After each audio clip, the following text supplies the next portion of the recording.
Hi guys! Mon Montenegro. So for today's video, mag-open tayo ng ating parcel na galing TikTok na monopod guys. Binili ko siya yesterday. Ang bilis niya guys. Thank you sa seller. Mabilis kagad siya kasi gagamitin ko siya sa aking travel sa Buscalan this Saturday. So guys, share ko lang sa inyo, nalungkot ako, nasira itong aking monopod. So, ang dami na itong napagdaanan guys, na Gumalig Island ako. 3 beses ako ng Gumalig Island, nagagamit ko pa ito guys. Sobra akong nalungkot. Nag-ano pa ako nito, nag-coron pa, nagamit ko pa ng coron, ng Siargao. Nagamit ko pa siya ng Siargao guys. Sobrang nalungkot ako kasi nga, nasira ko siya, yung nag-vlog ako ng things that I need to bring sa Buscalan guys. So, habang inaayos ko siya, alam mo yung habang nagbablog ako guys, sabi ko, anong gagamitin ko?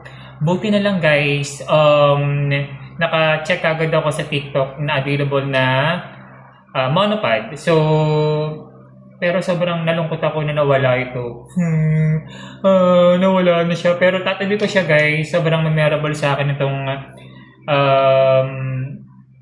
itong monopod na to guys. Ang daming pinagdaanan nito, ang dami kong vlog na nagamit dito guys. And then sana mapanood yung aking mga vlogs, travel vlogs.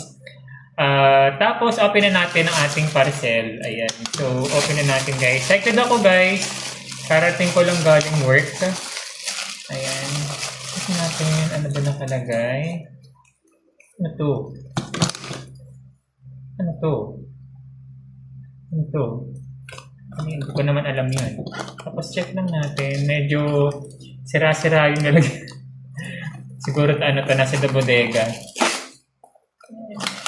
Feeling ko pero parang, pareho lang siya. Halos pareho lang siya guys ng itsura, oh. Oh, pareho lang. Ay, ito siya itsura niya. Ayan. Halos pareho lang siya guys. Check natin. So, dahan-dahan lang natin. Kasi ang napansin ko rito sa aking monopod, kinalawang na siya. Kasi habang nag-vlog ako, syempre minsan umuulan, natatalsikan ng tubig alat, ganyan, ng dagat. So, nakalawang na siya. Tatabi ko siya talaga siya, guys. Ang daming memorable na nangyari dito. So, guys, ayan. So, dahan-dahan lang tayo lagi. Ano ba to? Ayun, natataas siya. Ang cute! Natataas ba? Hindi, dito lang. So, ito lang siya, guys. Hi, guys! Mon Montenegro. Okay siya.